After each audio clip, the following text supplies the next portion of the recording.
นะโมตัสสะภะคะวะโตอะระหะโตสัมมาสัมพุทธัสสะนะโมตัสสะภะคะวะโตอะระหะโตสัมมาสัมพุทธัสสะนะโมตัสสะภะคะวะโตอะระหะโตสัมมาสัมพุทธัสสะพุทธังธัมมังสังฆังนะมัสสามิอิโตกัลลังสัพพะธัมโมโสตโพธิเป็นวันธรรมสรณะตามภาษาบ้านเราเรียกว่าวันพระมีอยู่สี่วันวันพระมีอยู่สี่วันพระอันนี้เป็นวันที่พวกเราทั้งหลายให้สนใจเป็นวันที่ชาวพุทธสนใจเป็นพิเศษวันพระเป็นสิ่งสนใจเพราะว่าธรรมะมันเป็นเครื่องตัดความวุ่นวายให้ถึงความสงบโดยมากพวกชาวพุทธซึ่งเป็นฆราวาสมีกิจการมากมีการทำไร่มีการทำนาค้นคว้าหาเลี้ยงชีวิตของเรานานๆเป็นวันสมณะทีหนึ่งเลยมาอบรมกันทีหนึ่งอันนี้เป็นเหตุให้ปลุกใจพวกเราทั้งหลายซึ่งเป็นชาวพุทธให้ระลึกถึงตนของตนให้นึกถึงชีวิตของตนชีวิตคือความเป็นอยู่ของพวกเราทั้งหลายนั้นเราอยู่ด้วยอะไรจะได้นึกเห็นซึ่งบางคนไม่รู้จักชีวิตความเป็นอยู่ของเจ้าของเกิดมาทุกวันก็ทำความทุกข์ใจทุกวันก็เพราะว่าไม่รู้จักเหตุที่ให้มันเกิดทุกข์นั่นเองเกิดขึ้นมาแต่เช้าก็เป็นทุกข์สายมันก็เป็นทุกข์ตลอดเย็นมันก็เป็นทุกข์อันนี้เรียกว่าชีวิตไม่มีความหมายเป็นชีวิตที่ไม่มีความหมายมีแต่ทรมานมีแต่ทุกข์เท่านั้นอันนี้ก็เพราะขาดการรู้จักขาดการได้ยินได้ฟังจึงไม่รู้จักว่าอะไรมันเป็นอะไรว่าเราอยู่นี่เราอยู่ไปทำไมจะอยู่ไปกี่วันจะอยู่ไปกี่ปีกี่เดือน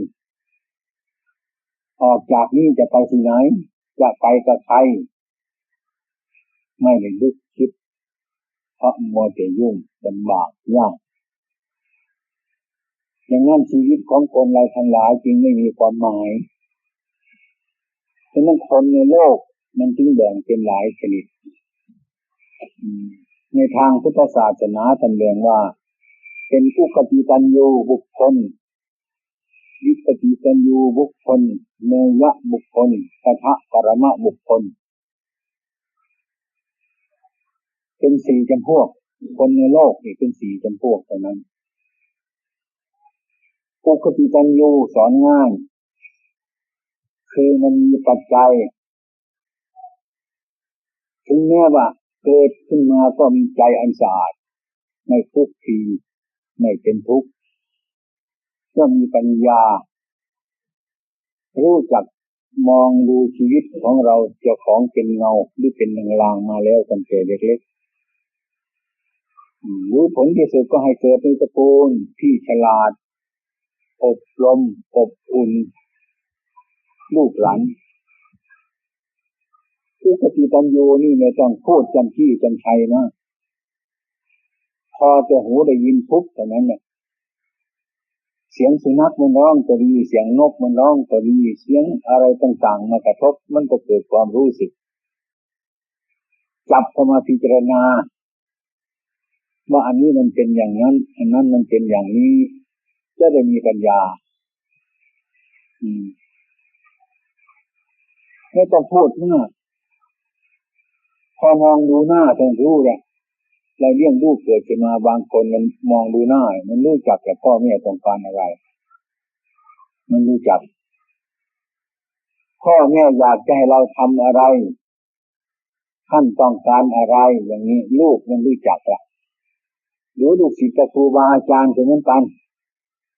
พอจะท่านมองดูเท่านั้นแหละเทียบเคียงนิด เดียวเท่านั้นรู้แล้วว่าท่านต้องการให้เราทำอะไรมันไวอุกติตันยูสอนง่ายไม่ต้องบอกด้วยปากก็ได้พอลูกตามองเห็นอาการของคนคนนั้นจะรู้จักหูได้ยินจะรู้จักฉลาดมันฉลาดไม่ว่าแต่มนุษย์เลยแม้สัตว์อยู่ในบ้านเราเรือนเราก็มันก็ต้องเป็นอย่างนั้นมันเร็วสอนง่ายสอนโดยการกระทำสอนโดยอากัปกิริยามันก็เรียกว่าสอนมันง่ายมันเป็นเองคือเรียกว่ามันมีอะไรอยู่ในใจของมันเป็นปัจจัยเดี๋ยวผู้ปฏิตัญญูเป็นคนสอนง่ายทำไมมันง่ายอย่างไม้ในป่าเนี่ยเอามาทำเสามันทำง่ายเพราะต้นมันตรงอยู่แล้วไม่ต้องไปถางมันมากไม้มันตรงอยู่แล้วไอ้ที่ต้นไม้ที่มันตรงอยู่นั่นคือของเก่าของต้นไม้มนุษย์เราทั้งหลายนายช่างไม่ต้องเปลืองแรงไม่ต้องเปลืองความคิดไม้ชิ้นนั้นมาก็ทำง่ายแต่เพราะมันเป็นอยู่แล้วสวยง่ายดีมนุษย์เราคือมันกันฉันนั้นที่อุปติตัญญูนี่สอนง่ายก็เพราะมันเป็นอยู่แล้วเรียนหนังสือก็ง่ายทำอะไรมันก็ง่ายสอนง่ายภาวนาก็ง่ายอะไรมันง่ายตรงนั้นแหละมันมีมันสมองในทางโลกเขาเรียกมันมีมันสมองเลยมันสมองก็คือบุญกรรมที่มันดีนั่นแหละมันจะลงให้ดีคนทุกคนทำไมมันก็มีมันสมองเหมือนกันทำไมมันไม่ดีทำไมมันดีเพราะคนบางคนอยู่เนื้อต้นไม้ในป่าเราก็เหมือนกันปลูกวันเดียวกันแต่ที่ดินมันไม่ดีมันก็แปลกกันต้นที่ปลูกในเนื้อดินดีมันสวยมันงามออกดอกออกผลเพราะว่ามันได้อาหารที่ดีมันดินดีปุ๋ยมันดีมันก็โตเร็วมันก็ง่ายต้นไม้รากไม้ทั้งปวงก็เหมือนกันอาศัยอาหารอาศัยที่ดินอาศัยผู้ฉลาดเชี่ยวชาญรักษาฉลาดในการกระทำนั้นต้นไม้ก็นั่นจะโตเร็วไม่ช้าได้ผลง่ายสบายต้นไม้ก็เป็นเช่นนั้นอุปติตัญญูของต้นไม้ก็ไม่ต้องทำอะไรมันมากคือมันพร้อมการพร้อมเวลาของมันบางสิ่งที่ไหนต้นไม้ในบ้านนี่บ้านก่อนสมัยตัวอาตมาเป็นเด็กมะพร้าวนี่ไม่ต้องเอาไปปลูกหรอกมันโดนมันเกิดเองทั้งนั้นต้นหมากเนี่ยมันเกิดเองมันทั้งนั้นเนี่ยดินมันดีอะไรมันดีถึงแม้ว่าไม่มีใครรักษาเนี่ยมันก็พอเป็นหมากเป็นผลพอสมควรถ้ามีคนผู้ที่ฉลาดเอาปุ๋ยให้มันรักษามันต่างๆมันก็ยิ่งเร็วขึ้นกว่านั้นยิ่งสบายขึ้นกว่านั้นมนุษย์เราก็เหมือนกันฉันนั้นเป็นฉะนั้นนิสัยปัจจัยที่มันว่องไวเป็นอุปติตัญญูปัจจัยอยู่ในใจแล้วไม่ต้องบอกยากไม่ต้องลำบากและจะมองเห็นลูกหลานเราเป็นบางคนในบ้านเราทุกคนบางคนมันสอนยากบางคนมันสอนง่ายบางคนมันเข้าใจง่ายแต่นั้นน่ะมันทำเพราะอะไรเพราะมันมีปัจจัยของมันอยู่แล้วนั่นจะอุปติตัญญูจิตเป็นอุปติตัญญูรับทราบแล้วก็รับรู้และก็กระทำปฏิบัติไปด้วยอย่างนั้นเรียกว่าจิตที่มันแจ้งขาวมันสว่างมันเป็นกุศลมันเป็นจิตที่ฉลาดอันนี้ถ้ามีคนเราถ้ามีครูบาอาจารย์แนะนำคำสอนเพิ่มกับไปสักนิดเนี่ยมันก็วิ่งเร็วเท่านั้นน่ะถึงไม่มีใครแนะนำคำสอนมันก็มีความฉลาดในตัวของมันอยู่แล้วแต่มันช้าเป็นสักหน่อยนึงมันนานมันเสียเวลามันอ้อมอย่างนี้ให้คนอื่นช่วยมันก็เร็วเรียกว่าอุปติตัญญูยุปติตัญญูอุปติตัญญูสอนง่ายยุปติตัญญูยากไปสักหน่อยนึงต้องบอก บอกทีนึงอยากจะได้ยินเลยบอกสองทีได้ยินเดี๋ยวก็นับไปประพฤติปฏิบัติแต่ก็ช่างเหมือนกับเราฟังธรรมนี่แหละบางคนไม่ต้องยากหรอกฟังผิดเยอะเลยสังขารนี่มันไม่เที่ยงรู้เรื่องเลยเป็นเลยจะเห็นความไม่เที่ยงเจสาโลมานาขาทันตะอวัยวะเจ้าของมันไม่เที่ยงจะมองเห็นตามธรรมชาติมันเลยเนี่ยผมมันงอกมาสักเส้นหนึ่งอย่างนี้ก็รู้จักนี่มันไม่เที่ยงนะแต่ก่อนนี่ผมมันงอกวัดที่มันงอกนี่ก็เห็นสังขารเป็นธรรมดานี่เรียกว่ามันเปรียบเทียบได้ผมนี่ก็เหมือนกับต้นไม้ก็เหมือนกับเราก็เหมือนกับต้นไม้คนหนุ่มก็เหมือนกับคนแก่นี่เคยเป็นหนุ่มมาแล้วคนหนุ่มจะช่วยข้างหน้ามันจะแก่ต่อไปอีกมันต้องขยายไปอย่างนั้นสลดแล้วเห็นผมงอกขึ้นหนึ่งสลดเนี่ยสังขารนี่มันไม่เที่ยงนะสังขารนี่มันไม่แน่นี่ที่อย่างนี้ปฏิจจ์อยู่มีการเปรียบเทียบในญาบุคคลสอนได้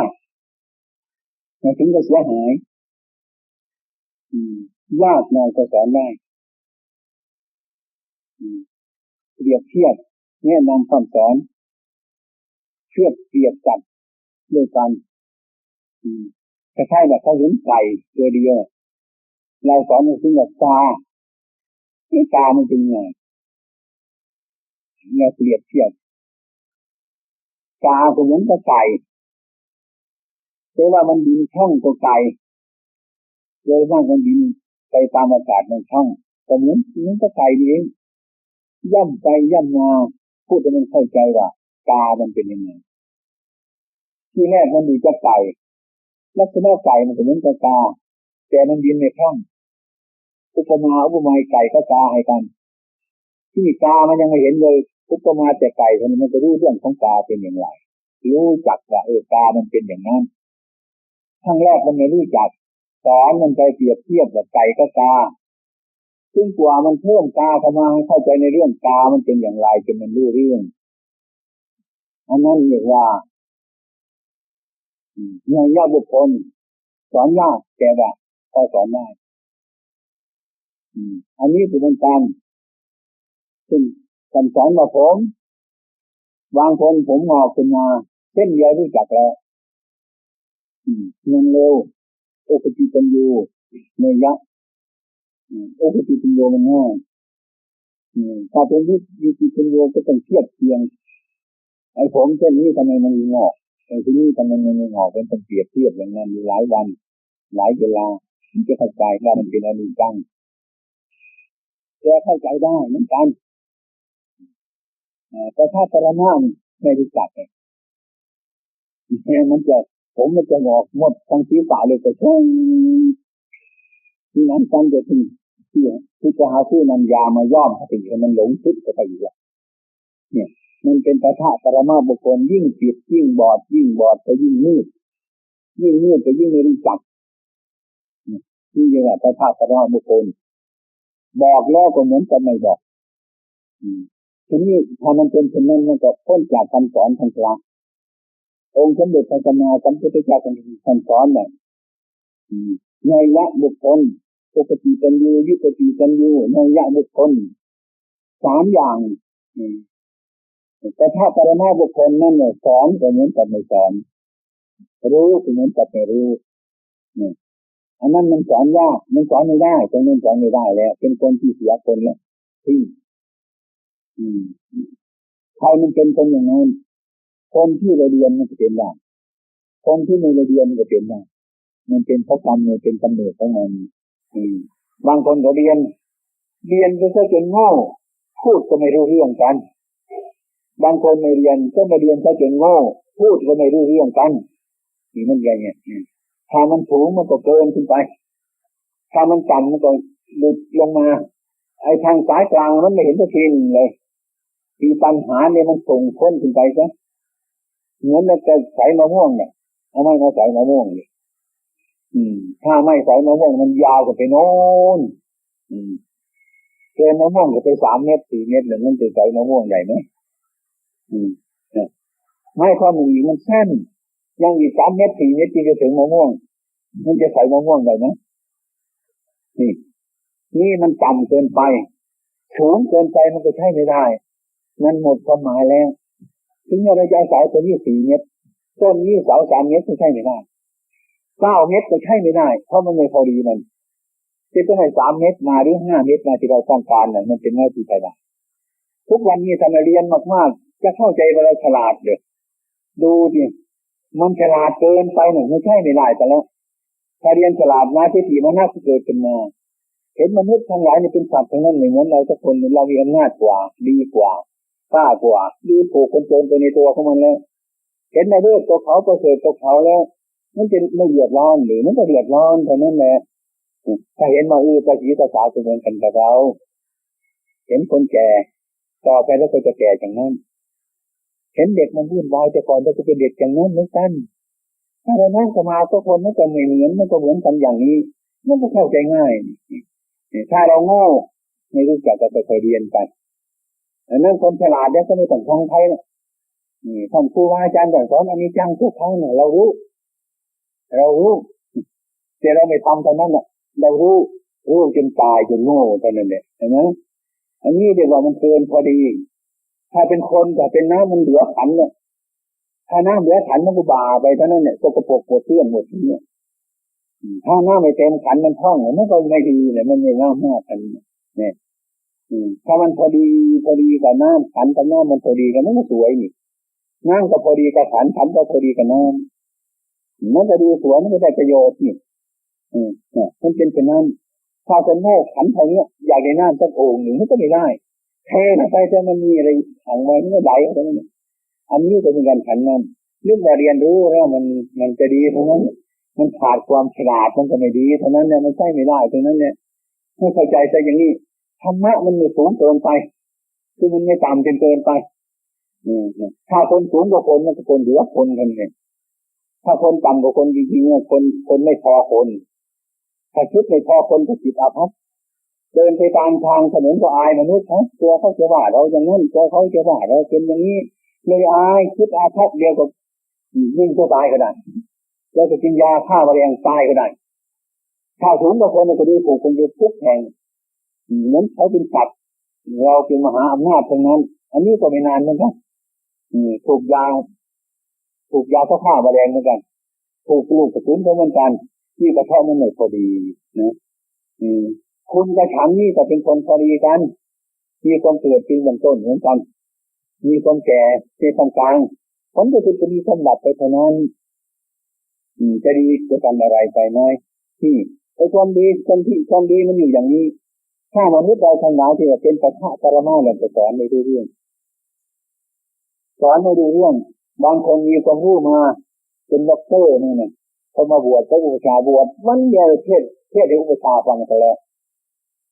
เนี่ยมันเป็นไปอย่างนั้นอันนี้เรียกว่ามันไม่ฉลาดมันไม่จัดดีจนเกินดีแล้วมันก็ไม่ดีไปนั่นแหละนั้นไม่พอดีกันคนเราตอนนั้นขาดกันอย่างนี้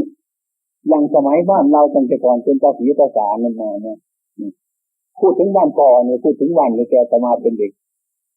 เวลาเขาสำรวจนักเรียนเข้าโรงเรียนในสมัยก่อนพ่อแม่ทั้งเด็กๆแหมดีใจเหลือเกินนะให้เราลูกเราเป็นคนชอบเด่นดีมากไม่ต้องเรียนหนังสือจะมีคนเลี้ยงควายให้เราจะมีคนเอาน้องให้เราจะมีคนเล็บสวนให้เรานี่ถ้าไปปลูกเข้าไปแล้วถ้าตัวไปขึ้นโรงเรียนเนี่ยเสียไปแล้วไม่มีใครเลี้ยงควายไม่มีใครเอาน้องให้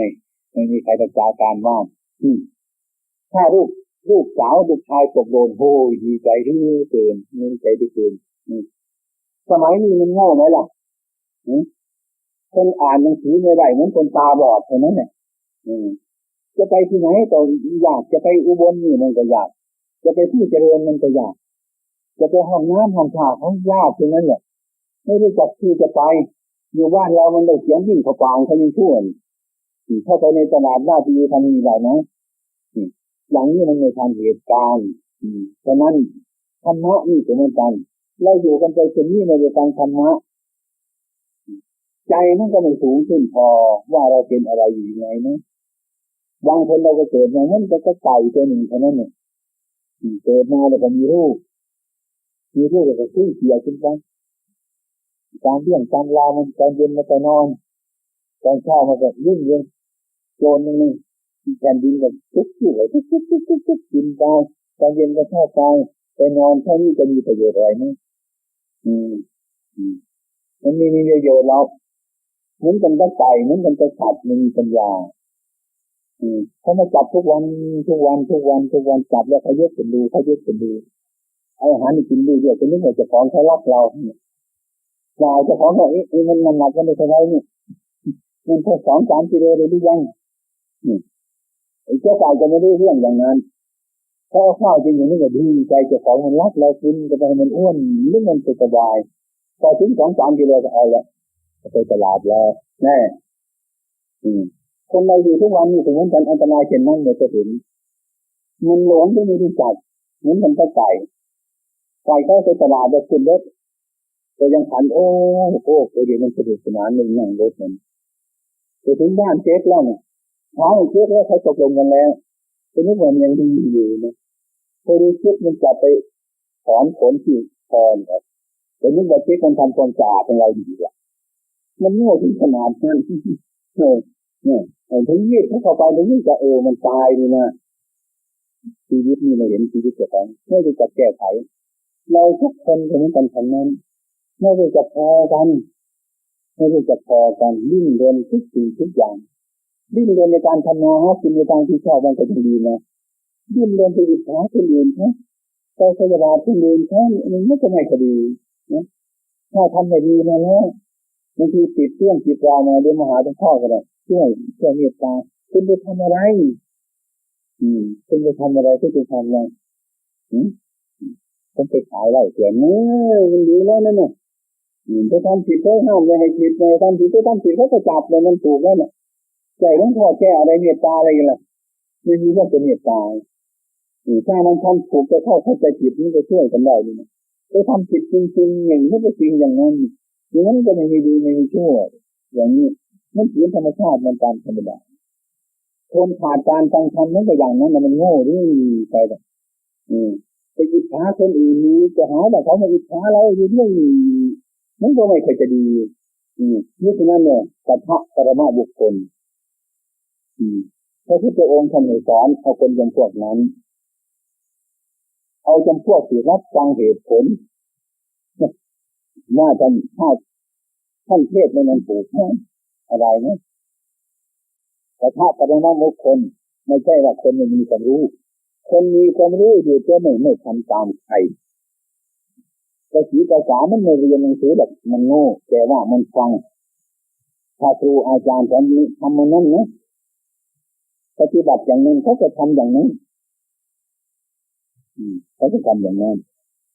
ทุกคนไม่ได้จัดสอนได้คนรู้แล้วไม่ทำตามเป็นสัพพะปรมาบุคคลแล้วเป็นคนแค่ไม่ได้อย่างนี้มันไม่ใช่จะดีแล้วอันนี้คือมันทำกันนั้นเมื่อเราขาดจากสังคมฟังธรรมะจนกว่าว่าไม่ได้จัดธรรมะบางคนก็เข้าใจหลายธรรมะเนี่ยไม่เกิดประโยชน์อะไรเราจะไปเป็นธรรมะไปฟังธรรมะเหมือนจะหากินอย่างไรหากินไม่ได้หรอกแสดงว่าคนนั่นโกหกแล้วไม่ตรงใจตรงมาแล้วถ้ามีธรรมะหากินไม่ได้นี่หากินนอกแนวเป็นมิจฉาทิฏฐิแล้วอันนั้นแต่นี้เราคิดถูกสมัยนี้ถ้าคนนั่นคนมีหัวอาจารย์คนมีหัวน้อยไม่ใช่หัวดีแล้วไว้คิดอย่างนั้นอันนี้เราควรคิดดีๆถ้าเทศธรรมะให้ฟังเรื่องที่ถูกต้องก็ไม่เข้าใจจะทำเป็นธรรมะไม่ได้เราเป็นคนอยู่ในโลกเราจะไปปฏิบัติธรรมอย่างนั้นไม่ได้แต่นี่ว่าพระมันเกิดมาจากไหนกันมันจะเอาคนไปบวชเราไม่คิดดูหรือดูพระเกิดมาเป็นพระผมพระเหลืองนี้ไหมดูดีจะไปทำอย่างพระจะไปทำตามธรรมะไม่ได้เราเลยอยู่ในโลกอย่างนี้อันนี้ก็ใครก็พูดเลยเป็นธรรมะหากินไม่ได้จริงๆเลยทำไม ก็คนนั้นไม่เข้าใจต้องไปขี้ต้องไปโกหกต้องจะไปแย่งอะไรที่จะได้กินที่เป็นคนมาปฏิบัติธรรมะก็ไม่ได้กินจริงๆแต่ทำทุจริตเขาไม่ทำเนี่ยคนทั้งนั้นก็ฟังถูกความตะกอว่ามาแล้วถ้าปฏิบัติธรรมไม่ได้กินอะไรก็เลยการฟังธรรมะนี่เป็นโทษไม่เกิดประโยชน์ก็แล้วใครไปฟังธรรมะจะเป็นคนบ้าๆบอๆเท่านั้นแหละทำไมอิจฉาก็ไม่ได้โกงก็ไม่เป็นจะเป็นคนเชื่อคนเท่านั้นแหละไอ้คนนั่นก็ว่าไอ้คนนี้ก็ว่าก็เลยฮึดขึ้นมานั้นไอ้คนเหมือนกันต้นเหมือนกันนี่มันเหมือนกันดีกว่าก็พอได้กินไปเลยบ้านเมืองก็เดือดร้อนสถานการณ์บ้านเมืองเดือดร้อนใครเข้าใจอย่างนี้นะเพราะว่าคนเป็นทำหากินไม่ได้ซะแล้วนี่เป็นคนที่สัตว์สุจริตเนี่ยหากินได้ไอ้คนทางบ้านทางเมืองนี่จะคนโกงจังเลยถ้าไม่โกงก็เขาจะหากินไม่ได้ฉะนั้นมันจะมีแต่กระดูกแต่เนื้อมันไม่มีฉะนั้นแหละมีแต่คนอาธรรมเกิดมาในโลกเนี่ยมีแต่คนมาสร้างความวุ่นวายทุกคนโลกมันจะยากเย็นได้ยังไงถ้ามีธรรมะหากินยากยิ่งหาไม่ได้กินเลยใครจะอยากไปหากินไม่ได้กินมันก็หนีจากธรรมะกันไปมันจะโอนกันมาในโลกจังที่จังคนจังโกหกพกเงินมาถึงจะได้กินกันคนมันก็โอนมาทางนี้หมดเท่านั้นแหละจะเดือดร้อนกันเท่านั้นเองเนี่ยมันจะเย็นเมื่อไหร่มันก็ไม่เย็นเท่านั้นมันเรื่องแค่นี้ฉะนั้นมันกระทะปรมาบุคคลไม่ใช่คนหนึ่งคนที่ฉลาดไปในทางที่ชั่วฉลาดไปในทางที่ผิดก็เหมือนยาพิษมันดียาพิษดีนี่ดีขนาดไหนดีกว่าขนาดยาพิษทุกขนาดยาพิษเป็นดีถ้ายาพิษเป็นดีคนกินให้ผมดูสิไม่กินก็แล้วดีทำไมล่ะดีอย่างนั้นน่ะดีก็ต้องกินให้ผมดูสิยาพิษเนี่ยยากินมันตายมันดีที่นั่นน่ะดีในทางที่ผิดใช่ไหมตื่นฉันนี่ก็ดีในจริงดีขึ้นนั่นดีรู้ปูโป่งตายหมดทั้งนั้นแหละดีจะยิงตัวของคนอีกไปดูที่ยิงไม่ได้เลยทำไมไม่ดีซะแล้วยังไงทำไมพูดว่าปืนดีล่ะทำไมพูดว่ายาพิษดีล่ะมันหลงอยู่อย่างนี้แหละมนุษย์เราทั้งหลายเนี่ยแล้วมันคิดไม่ดีมันบาปทุกวันคนที่โกหกพกเงินที่ทำกันอยู่นี่นะมันบาปมันจึงเดือดร้อนอย่างนี้ถ้าคนมันบุญกันทุกคนมันเมตตาให้อภัยกันทุกคนมันจะเป็นบุญเป็นกุศลเท่านั้นเนี่ยต่างคนต่างเข้าฝ่ายบาปกันทุกวันนี้เพราะว่าธรรมะมันแย่กันแล้วหากินไม่ได้กินเลยถ้าหากินไม่ได้กินต้องโกงกินต้องขโมยกินต้องแย่งกินต้องโกงกินแล้วก็เลยยกไปฝ่ายนึงเราจะโกงกันใครจะโกงเนี่ยหาเป็นคนที่สัตว์มันลำบากกันแล้วเดี๋ยวนี้เป็นคนที่ไม่เชื่อกันมองเห็นตากันปิ๊บไม่ว่าใหญ่กันทุกวันนี้นี่ทำไมถึงเป็นอย่างนั้นเพราะไปทางโลกไปไม่ได้มันไม่ไหวต้องไปในทางโลกบ้านเรามันยังดีนั่นอาตมาไปเดินไปหลายจังหวัดบ้านเมืองอุบลมันยังดีนะนี่นะจังหวัดอื่นจังหวัดไหนก็ช่างมันเถอะไปมองดูตาไม่ได้เลยนี่ไปมองหน้าทุกคนมองทำไมต้องการอะไรนั่งยิงตายเลยทำไมมันไม่มองหน้าจะไม่ได้คิดยังไงกันนี่แสดงว่ามันเต็มทีซะแล้วมนุษย์เนี่ยเราจะอาศัยใครกันแล้วจะไปอาศัยใครกันเนี่ยท่านอาศัยมนุษย์ขนาดที่มองหน้ากันเป็นเนี่ยต้องการอะไรนั่นเรายิงโป้งตายกันแล้วถ้าเหี้ยชีวิตมนุษย์เรานี่แหละมันออกจากธรรมะเป็นไม่เข้าใจผิดมันเป็นมิจฉาทิฏฐิความเห็นผิดว่าเข้าไปในธรรมะมันเดือดร้อนหากินยากหากินไม่ได้ทุกวันนี่โดยที่ว่าหากินไม่ได้เลยอย่างนั้นเราจะต้องเลิกจากธรรมะกันทุกคนจะมาขโมยกินจะมาโกงกินจะมาอะไรกินกันหมดทุกอย่างเนี่ยมันจะมากขึ้นจะเป็นธรรมะจะหากินไม่ได้จริงๆเนี่ยถ้ามันจริงอย่างนั้นในธรรมะมันมีจริงแล้วปฏิบัติธรรมะเดือดร้อนไม่มีใครช่วยนี่มันน้อมเห็นไปอย่างนั้นมันเป็นปีแต่น้อยเนี่ยจนหมดเสียทั้งนั้นเนี่ยสมัยนี้ก็เรียกว่ามันเจ้านายเคยมาฟังธรรมมันจะมาท่านแค่ต้องจะออกมาแล้วละออกแยกทางให้ท่านออกไปไม่ท่านจะออกไปแล้ว หลวงพ่อก็จะออกแล้วพูดแรงๆไปแล้วโอ้โหมันดูถูกพระมาฟังแล้วก็เหนื่อยที่ท่านต้องมีหนามใจมีมันหลวงพ่อเทศนี่พ่อเทศสักนิดหนึ่งคือตรงนั้นถ้าเอานิดเดียวคือมันไม่สนุกมันรำคาญใจครับอย่างเทศอธิบายฟังอย่างนี้นั่นมันรำคาญนี่นะมีท่านก็บอกว่าเทศสักนิดหนึ่งเป็นพิธีนั่นแหละอาจารย์มาไอ้กินข้าวนิดหนึ่งมันพอไหมเนี่ยกินข้าวสักคำเดียวนิดเดียวเม็ดเดียวนิดเดียวพอไหมเขาจะไม่พูดมันเป็นใช่อย่างนี้ฉะนั้นบ้านเมืองธรรมะทำไมไอ้ความจะให้สงบระงับมันหายไปทุกวันทำไมกลางคืนทำไมมันมืดเพราะตะวันมันรับไปแล้วมันก็มืดเกิดขึ้นมาแต่นั้นไอ้สิ่งที่สะอาดมันหมดไปแล้วเครื่องสกปรกมันก็ขึ้นมาเท่านั้นแหละเมื่อมันขึ้นมาบ้านเมืองก็เดือดร้อนกันถ้ามันเดือดร้อนตรงไหนเนาะเดือดร้อนตรงไหนเนาะสารพัดอย่างก็มันเข้าใจว่าฟังธรรมะมันก็ดีอยู่แต่ว่าไปทำตามธรรมะแล้วมันไม่เจริญอย่างมุมเข้ามาวัดสิออกจากช่วงเข้ามาวัดจะเข้าเพื่อนไม่ติดแล้วจะออกจากวัดไปมันก็เห็นแม่เขาเยอะเลยนะดูอย่างเดียวนี้ธรรมะธรรมโมเถอะนะโอ้ยอายอยู่แล้วไม่มาหาหลวงพ่อเลยอายฉะนั้นเราไม่ยากหรอกมันอายอย่างนั้นไอ้ความเป็นจริงทำที่มันอายแล้วก็เข้าใจผิดกันนี่นะสิ่งอะไรที่มันเป็นบาปท่านให้อายสิ่งที่ไม่เป็นบาปจะไปอายทำไมไปอายสิ่งที่ไม่เป็นประโยชน์เราทำถูกอยู่อายต้องเรียนธรรมะธรรมโมนะไปเทวะเสร็จในนั้นไม่ได้จะบวชกันแล้วโอ้ยอายซะแล้วไม่อยากจะมาวัดเข็ดไปหลายเดือนนี่ถ้าไปถูกช่วงมันตะลุมมาซะอย่างนี้มันกำลังจะเกิดขึ้นกำลังจะเป็นไปทุกวันนี้ที่ในความสงบก็จะหากันตรงไหนการทำนาการค้าขายการเลี้ยงชีพทุกวันนี้ต้องการอะไรไหมต้องการชีวิตอย่างไรต้องการชีวิตให้มันเดือดร้อนหรือต้องการชีวิตให้มันเป็นทุกข์หรือยังไงกันนี่ให้เราคิดดูทีละหรือเราเกิดมาเอาความเดือดร้อนกันทำไมไปสร้างเหตุให้มันเดือดร้อนขึ้นมาเนี่ยอันนี้มันพูดที่ทุกคนเข้าใจทุกคนพิจารณาทุกคนให้เข้าใจให้มันรู้เรื่องการแก้ไขสิ่งทั้งหลายเหล่านี้ถ้าหากว่าเรามันทุกข์มันเดือดร้อนมันลำบากเกิดมาชีวิตนี้จะเกิดประโยชน์อะไรไม่มีประโยชน์อะไรเลยมีทรัพย์สมบัติมากๆเราเป็นทุกข์เรามันเดือดร้อนมีมาไว้ทำไมทรัพย์สมบัติลาภยศเอามาทำไมเอามาเบียดเบียนตัวเราไหมเราไปมองเห็นชีวิตของเราอย่างนี้อยู่ไปด้วยทนทุกข์ลำบากทรมาน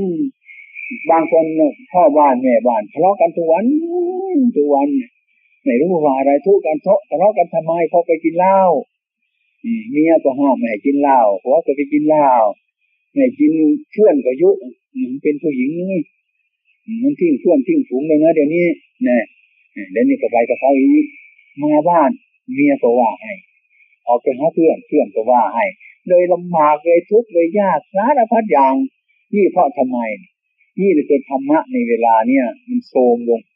ธรรมะมันไม่โทรมหรอกความเข้าใจของคนมันโทรมลงไปจากธรรมะมันยังยืนอยู่อย่างเก่าถ้าปฏิบัติธรรมะทุกวันนี้มันก็ยังดีอยู่อย่างเก่านั่นแหละใจเรามันไม่กล้าจะทำเลยนี่เห็นธรรมะมันเป็นอสัตย์ซะแล้วนะถ้าปฏิบัติธรรมะแล้วก็ไปเข้าเพื่อนเขาไม่ไปติดถูกกันแกล้งอะไรไม่สบายหลายอย่างจำเป็นเราต้องโอนเข้าไปหากันหมดได้เป็นกลุ่มเดียวกันหมดมาเป็นกลุ่มเดียวกันหมดที่นี่ก็ไม่มันจะแสดงปฏิกิริยาที่จะไม่ดีเกิดขึ้นมาแหละในเรื่องพุทธศาสนาทุกวันนี้ที่นี่การบวชในพระพุทธศาสนาของเราการปฏิบัติมันโทรมไปกับเรื่องอย่างนี้เองมันเพราะเรื่องอย่างนี้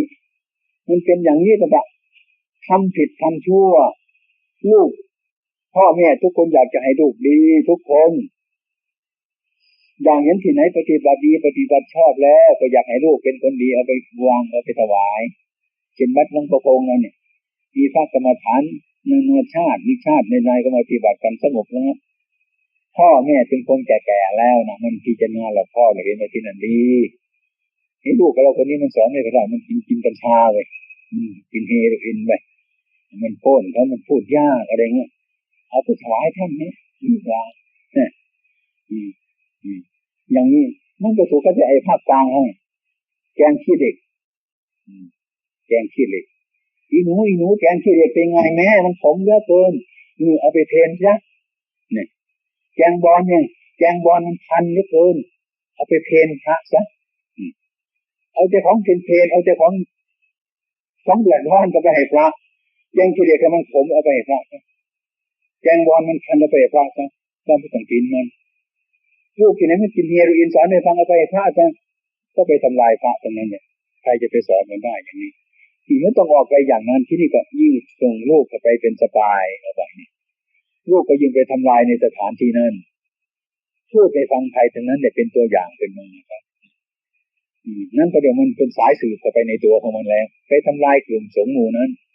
พระที่ดีๆหมู่นั้นพระที่ดีแต่จะแยกออกไปนี่แยกออกไปนี่ถ้ามีอำนาจจะสอนใครแล้วก็ปล่อยให้แต่คนว่าอยู่ในนั้นแต่ก็วุ่นวาย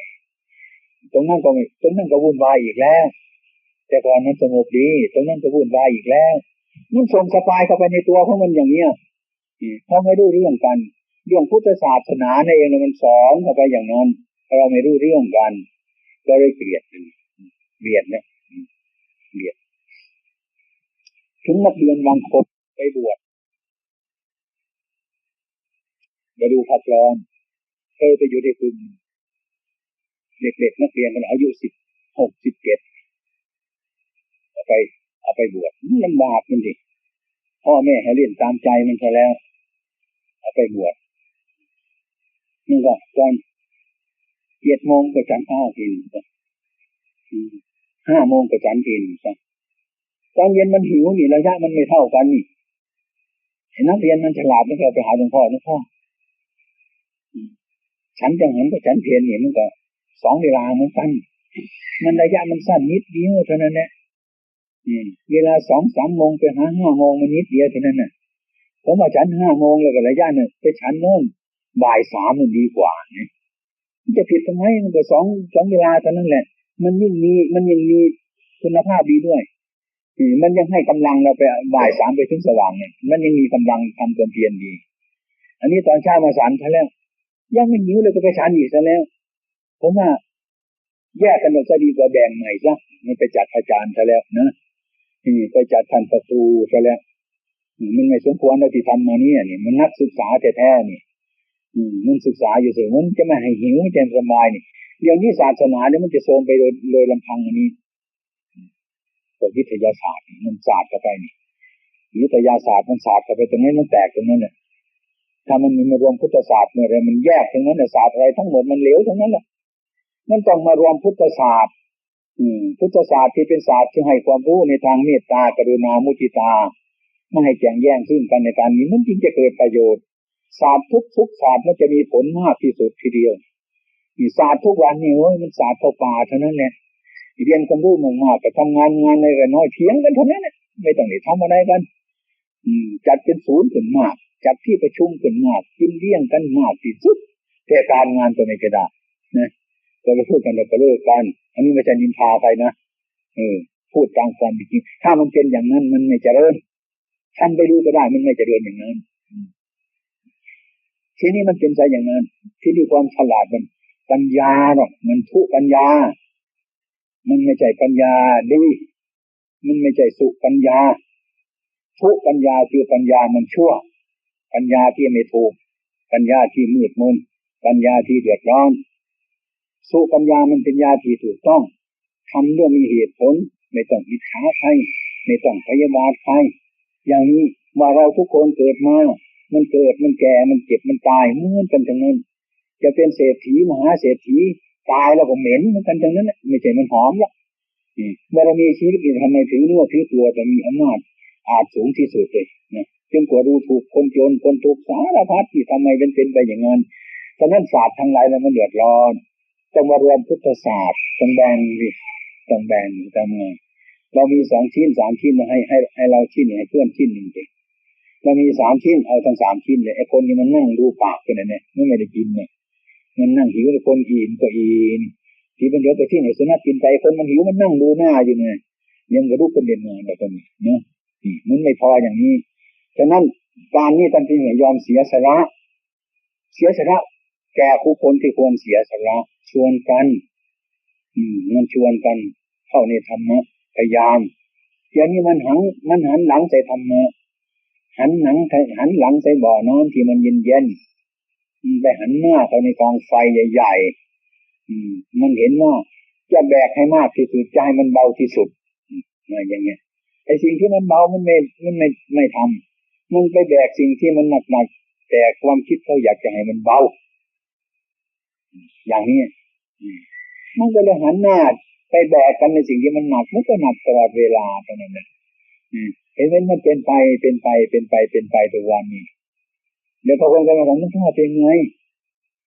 บ้านเมืองเราจะเป็นไงไหมไอ้จะมาไม่รู้รักอาตมาก็อยู่ไปเป็นวันๆเท่านี้แหละถ้าเราทำดีกันขึ้นบ้านเมืองมันก็จะดีถ้าเราทำชั่วขึ้นบ้านเมืองเราคงจะชั่ว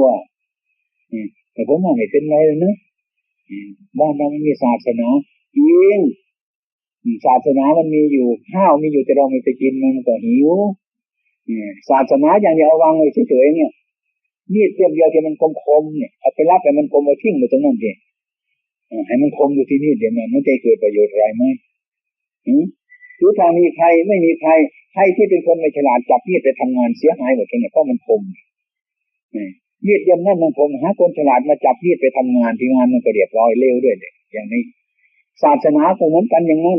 เป็นศาสนาที่เยือกเย็นเป็นศาสนาที่ถูกต้องแต่ไม่มีใครไปประพฤติปฏิบัติตามไม่จะถูกต้องได้ยังไงมันจะเป็นยังไงศาสนามันจะพุ่งเกิดขึ้นมาอย่างไรก็เป็นอยู่อย่างนั้นการงานทั้งหลายมันต้องการปฏิบัติมันจะฟูขึ้นมามันจึงจะฟูขึ้นมาถ้าเรียนรู้เฉยๆไม่มีการปฏิบัติมันจะเกิดประโยชน์อะไรหรือมันไม่มีประโยชน์อะไรจะเกิดขึ้นมาแล้วเราจะเห็นบ้านเรามันเป็นบ้านศาสนาไว้เรามันไม่เป็นอะไรแล้วคงจะไม่เป็นอะไรกันแน่นอนนะเพราะอะไรเพราะแรงของศาสนานี่แรงของศาสนานี่พอไม่มีคนไปปฏิบัติมันจะมีแรงยังไงกันเล่าก็ดูดิมันจะมีแรงอย่างไรไอ้มีดเล่มนั้นมันคมเอามันวางไว้เฉยๆมันจะเกิดประโยชน์อะไรไหมถึงจะเอามีดไปทำงานเอาคนที่ไม่ฉลาดไปทำงานมันจะเกิดประโยชน์อะไรไหมเราควรคิดอย่างนี้ดูบ้างเรานี่ก็เหมือนกันฉันนั่นก็เหมือนกับพระเรางั้นน่ะถ้าได้บวชเป็นพระแล้วก็มันดีแล้วเราดีแล้วบวชเป็นพระไม่ได้เป็นพระแล้วบวชเป็นพระทำไมปฏิบัติมันจะเกิดอะไรขึ้นมาอีกเล่ามีดอย่างนั้นคมๆมันดีแล้วมันจะเกิดประโยชน์อะไรไม่มีใครเอาไปใช้หรือมีคนที่ไม่ฉลาดเอาไปใช้มันจะเกิดประโยชน์ไหมเรามีหลักพุทธศาสนามีอยู่เหมือนกันอาศัยเทิดทูนพุทธศาสนานี่จะเป็นไปเองแต่พวกพุทธชนบรรดาพวกพุทธศาสนิกชนทั้งหลายไม่จับหลักการที่จะปฏิบัติในธรรมะมาปฏิบัติกันให้มันเจริญขึ้นอะไรไม่สนุกนะไหมต่างคนก็ต่างเรื่องใสในพุทธศาสนาอยู่แต่เราไม่ยอมทำตามมันทำยากแต่ให้อาศัยพุทธศาสนาหนึ่งเป็นร่มโพร่มไทรให้เราอาศัยอยู่ให้เย็นเราไม่ต้องไปทำแล้วท่านห้ามว่าให้ไปขโมยคนเนี่ยแล้วก็ต้องไปขโมยไม่กินสุราแล้วก็ไปกินไม่ทำผิดก็ไปทำอยู่แต่ว่ายอมยกมือใส่หัวว่าให้ข้าพเจ้าอยู่สบายเถิดข้าพเจ้านับถือพุทธศาสนาพุทธศาสนาอยู่ที่ไหนแหละนั่นทำไมพุทธศาสนาก็อย่างนั้นแล้วมีความวุ่นวายอยู่ตลอดเวลาเหมือนกันเนี่ยมันเข้าใจอย่างนั้นมันต้องการปฏิบัตินี่เป็นสิ่งที่สำคัญมากที่สุดถ้าเราไม่ปฏิบัติอะไรข้าวหอมอยู่ในหม้อมันจะเกิดประโยชน์อะไรถ้าเราไม่ปฏิบัติเอาทัพพีมาพลอกมันออกมาใส่จานทีตักแกงมาใส่นิดหน่อยทีใส่น้ำพริกเข้าไปทีทานเข้าไปทีมันจะเกิดประโยชน์ใช่ไหมข้าวมันดีอยู่ฉะนั้นเนี่ยพุทธศาสนาก็เหมือนกันเนี่ยเหมือนข้าวหงอยู่ในหม้อข้าวศาสนาตั้งไว้เฉยๆอย่างนั้นมันก็จะเกิดประโยชน์อะไรเหมือนข้าวหงอยู่ในหม้อให้เอาข้าวที่หนึ่งเนี่ยข้าวดอกมะลิข้าวสารกระตองมาหงเนี่ยเอาตั้งไว้ข้างๆเนี่ยมันจะอิ่มไหมมันจะอร่อยไหมมันจะเกิดประโยชน์ไหมจอมศาสนามีอยู่ในโลกยังให้ตั้งอยู่เฉยๆแต่เราไม่พากันปฏิบัติศาสนาแต่เราไปกราบอยู่เท่านั้นแต่กราบเท่านั้นเนี่ยมันไม่เกิดประโยชน์อะไรถ้าเรากราบก็แสดงว่าเราเชื่อแสดงว่าเรายอมถ้าคนเชื่อถ้าคนยอมก็ปฏิบัติตามคำสอนของท่านเท่านั้นแหละก็เหมือนว่าข้าวเนี่ยถ้ามันเข้าใจว่าแน่นอนว่าอันนี้ข้าวมันเลี้ยงชีวิตของมนุษย์มันต้องเอาทัพพีมาครอบออกจากจานเห็นไหม มันจึงจะเกิดประโยชน์ไม่ต้องอาศัยการปฏิบัติอย่างนั้นทุกคนเราก็เหมือนกันเช่นนั้นทุกวันนี้แต่มันหย่อนไปคือทำความชั่วนี่มันง่ายทำความดีนี่มันยากแค่หน่อยนึงถ้าหากว่าคนเห็นโทษมันจริงๆมันก็ง่ายเรื่องพุทธศาสนานี่ก็เรื่องยากที่สุดแต่ก็เรื่องง่ายที่สุดจะต้องปฏิบัติให้มันเห็นโทษของความผิดนั่นจริงๆมันก็วางเท่านั้นแหละถ้าจะเอากันยังไงก็เอาไปที่เราไม่เรามันผิดจริงๆนี่ถ้าเราความผิดแต่เห็นมันประโยชน์เกิดขึ้นจริงๆแล้วมันเกิดประโยชน์ขนาดเห็นโทษอย่างย่อยเห็นประโยชน์ก็ขึ้นเท่ากันเท่านั้นเนี่ยอันนี้เราไม่อยากจะให้มันหนักจะต้องแบกให้มากที่สุดแต่ในใจไม่อยากให้หนักอย่างนี้ไม่อยากให้มันเดือดร้อนแต่เราไปทำสิ่งที่มันเดือดร้อนขึ้นมาเท่านั้นแหละมันจะเป็นไปได้ไหมอย่างนั้นอันนั้นเราควรปรับดูฉะนั้นวันสมณะอย่างนี้มันมีประโยชน์อย่างนี้เราต้องควรมาพิจารณาประชาชนเราทั้งหลายเนี่ยมันอยู่ข้างนอกการทำมาหากินวุ่นวายอยู่การครองชีพต่างๆอีกสัก7 วันมันเป็นวันพระควรจะมาอบรมแล้วอย่างวันนี้คงจะเลยยืนกันไปบ้างเล็กๆน้อยๆที่จะไม่เข้าใจก็จะเข้าใจขึ้นเข้าใจยังไม่พอมันก็จะพอขึ้นมันจะเพิ่มขึ้นทุกวันวันนี้ก็ได้ยินต่อไปก็ได้ยินอยู่นี่แต่นั่นแหละอุปนิสัยปัจจัยมันก็เกิดขึ้นเท่านั้นแหละมันจะมีอะไรอันนี้ไม่เคยเข้าไปฟังธรรมะอย่างชัดเจนเฉยๆไม่ได้เข้าใจในธรรมะแต่มาร่วมสายอยู่ร่วมสายไม่ถึงที่ของมันรู้ไม่ถึงความรู้จริงๆมันพูดแต่เปลือกมันอย่างนั้นทุกสิ่งทุกส่วนมันจะยิ่งมีแต่เดือดร้อนกันทั้งนั้นทุกวันนี้ทำไมหันหลังให้ธรรมะเขาไปฟังธรรมะฟังแล้วแย่แล้วเราถ้าไปทำตามนั้นเราไม่ได้กินแน่อดแน่ตัวเราพูดจะเป็นกลุ่มอดแน่ไอ้คนนั้นได้ยินก็อดแน่เด็กได้ยินก็อดแน่ธรรมะใครได้ยินอดแน่ทั้งนั้นเนี่ยยกธรรมะดีก็ดีแต่ยกอีกจะเป็นส่วนหนึ่งซะฉันนับถืออยู่สาธุธรรมะนี่ดีแต่ว่าผมทำไม่ได้ก็ไปทำสิ่งไม่เป็นธรรมะมันเดือดร้อนขึ้นมาลูกๆหลานๆมันก็หันหลังให้ธรรมะกันทั้งนั้นแต่ธรรมดาของมันน่ะเด็กๆมันก็ดูผู้ใหญ่เหมือนเถาวัลย์ที่มันเกิดขึ้นในแผ่นดินเนี่ยไอ้ต้นไม้ต้นหนึ่งมันอยู่นี่ไอ้ต้นหนึ่งมันอยู่โน่นเครือเถาวัลย์มันโผล่ขึ้นมาตรงนี้มันจะขึ้นตรงไหนล่ะมันก็ขึ้นต้นอยู่ใกล้ๆตรงนั้นแหละมันจะไปทำไมถึงมันไกลมันยากเด็กกับผู้ใหญ่เราก็เหมือนกันอย่างนั้นมันต้องอาศัยผู้ใหญ่อาศัยครูบาอาจารย์แต่ว่าถ้ามันเต็มที่มันฉีดยามันก็ไม่ถอยเหมือนกันนะมันเต็มที่มันแล้วนะมันไม่มีอะไรเป็นยามันแล้วฉะนั้นบ้านเมืองของเราทุกวันนี้มันเป็นอย่างนี้อย่าไปแก้มันไปเลยแก้ที่การประพฤติปฏิบัติของเรานี่อย่างนี้อาตมาก็เคยไปพูดหลายแห่งเหมือนกันอย่างมันนอกก็เคยไปเทศน์ให้เขาฟังไอ้บ้านของคุณมันเจริญไปทั้งนั้นที่มันเจริญไม่ใช่ว่ามันสุขมันทุกข์นี่แคนาดาคุณมันโดนสหรัฐนี่มันอะไรแม่มันทุกข์ไอ้คนเกือบทุกคนน่ะมันจะเป็นโรคประสาทตั้ง 10% 20% ตรงนั้นน่ะไม่รู้เรื่องมันเมาความสุขมันเมาความสนุกหลายจนเกินไปเลยเกิดโรคประสาทเป็นบ้าบอเป็นคนขึ้นกลางหลายอย่างฉะนั้นเมื่อไปฝึกเนี่ยไม่ต้องไปพูดอธิบายมันฟังแล้วปริยัติในเรื่องไม่ต้องพูดอะไรเลยความมันนั่งกดให้มันดับตามันสงบกดคอมันเดียวนั้นแหละให้มันสงบในรู้เรื่องทำไม่ทำอะไรแต่อยู่ในที่สงบจนนั่งให้มันสงบเนี่ยให้มันเป็นสมาธิเมื่อสมาธิมันความสงบของจิตมันอย่างนี้นะแต่ถ้ามันเกิดขึ้นมามันไม่มีความสงบสักทีเลยนี่มันวุ่นวายเมื่อมันวุ่นวายมันก็หาที่มันไม่วุ่นวายอย่างนี้เขาชอบการนั่งกรรมฐานอย่างสงบเมื่อสงบปุ๊บมันจิตมันได้พักอย่างนอนง่วงนอนเราจะนอนสักพักหนึ่งเป็นมันสบายเลยน่ะนี่ถ้าในจิตของเราเกิดขึ้นมาไม่ได้พักกลางคืนมาก็ไม่ได้พักแบบยังดับไปก็ยังฝันไปอีกแหละสารพัดอย่างวุ่นวายอยู่ตลอดเวลาการพักผ่อนของจิตเนี่ยมันน้อยอาหารมันไม่ไปพอแต่ปัญหาว่ามันเกิดโรคประสาทกันมันขาดนั่นอันนี้การนอนมันก็ไม่ค่อยจะพออยู่ในเมืองในนาเขาเหมือนกันนอนเฉยๆมันดับแต่ตามันเสียงอะไรตึ้มแต่ดึกๆก็ถึงนอนจ้ะแต่เขาข้ามก็ไปเที่ยวนั่นเที่ยวนี่นะไปเที่ยว ลำวงไปเที่ยวบาร์ไปเที่ยวอะไรมันสนุกสนานมาทั้งแล้วมานอนมันก็ไม่เคยจะดับเสียงกระทุ่มตึ้งไปรถกระเตือนมาการงานไปงานอีกแล้วนี่ไปทำงานอีกเดี๋ยวกลับมาบ้านอีกเดี๋ยวไปกินเลี้ยงอยู่เรื่อยๆวุ่นตลอดเวลาเป็นนิจการที่มันเป็นมาอย่างนี้ตลอดที่เกิดมามันเป็นอย่างนี้ไอ้ความวุ่นวายในจิตใจของเรามันก็มีขึ้นมามันก็ไม่สงบฉะนั้นความทุกข์ก็เกิดขึ้นมาโรคประสาทมันจึงเ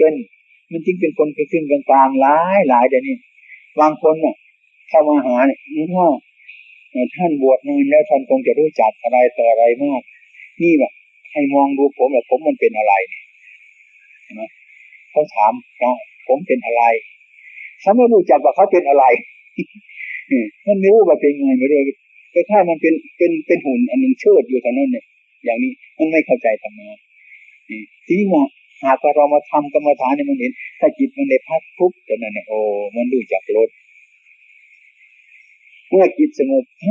มันก็มองเห็นสิ่งที่มันไม่ถูกไม่ต้องขึ้นมาด้วยปัญญาเกิดขึ้นมาได้ทำเรื่อยๆอย่างนี้ถ้ามันเห็นชัดศีลมันไปรักษาเองของมัน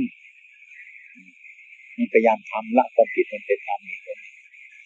ปัญญามันเกิดเองของมันเพราะการปฏิบัติเท่านี้แหละก็จิตมันได้พักมันปัญญามันก็เกิด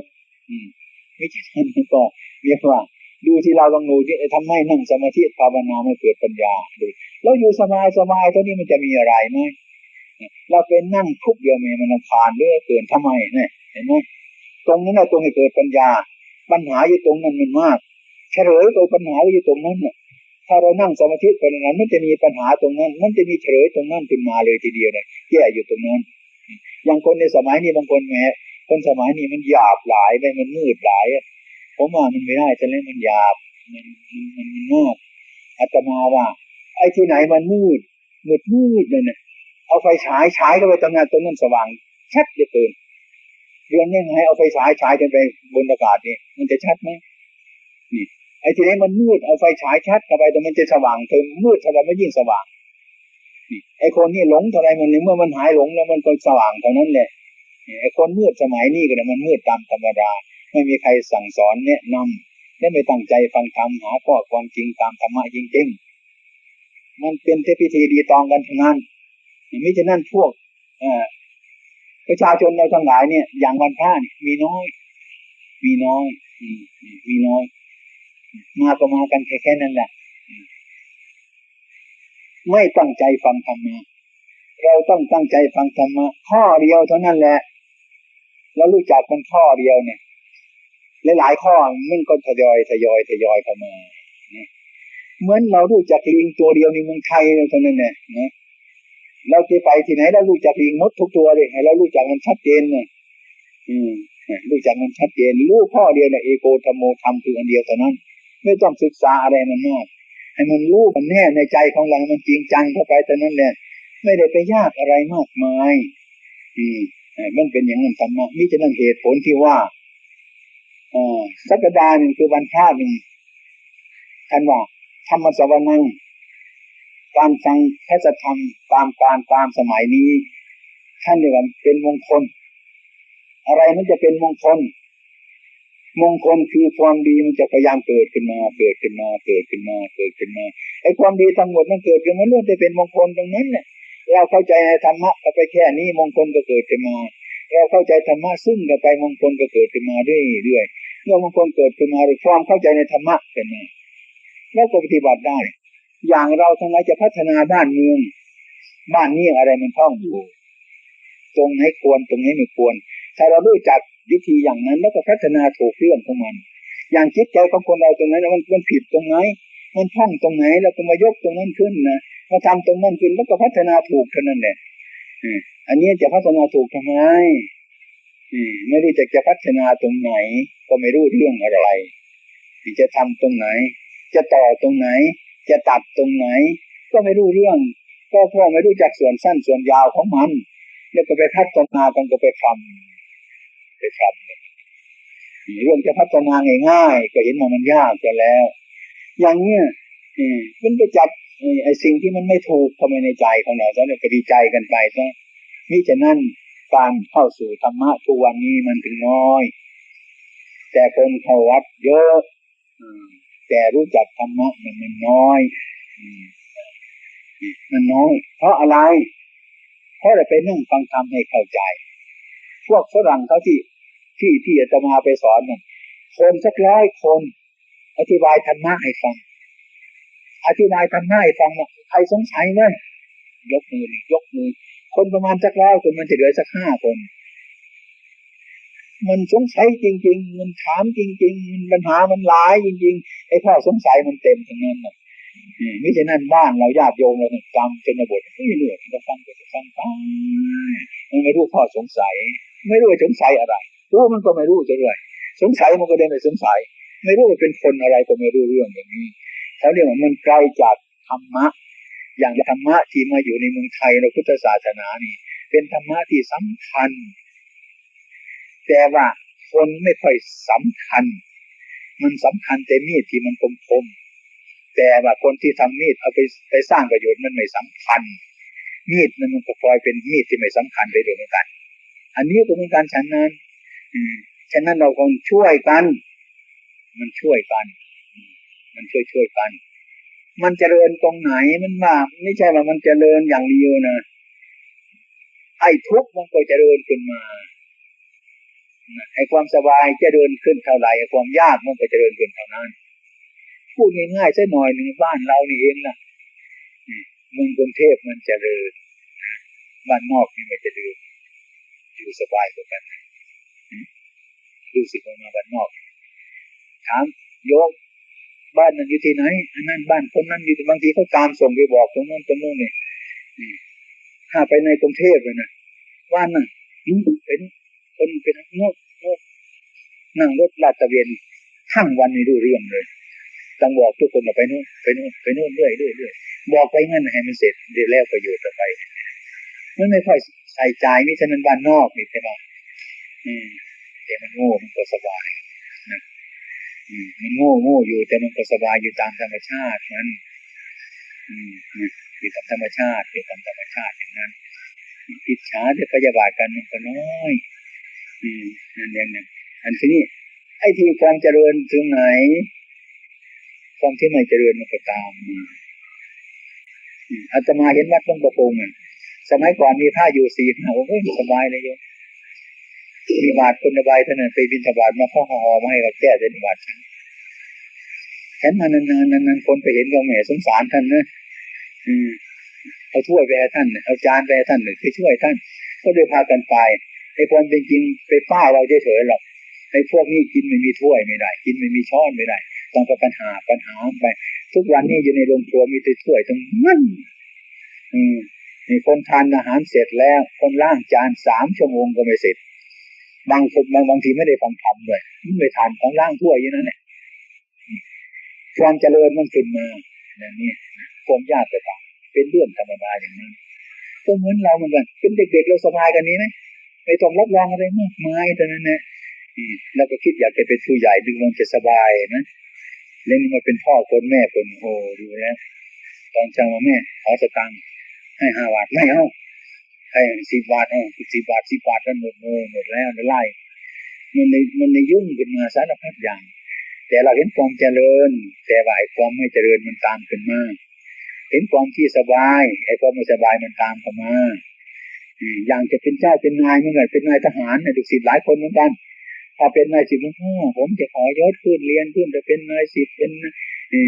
จ่าเป็นโน่นเป็นนี่ขึ้นไปนึกว่ามันจะสบายจนถึงเป็นนายพลโอ้ย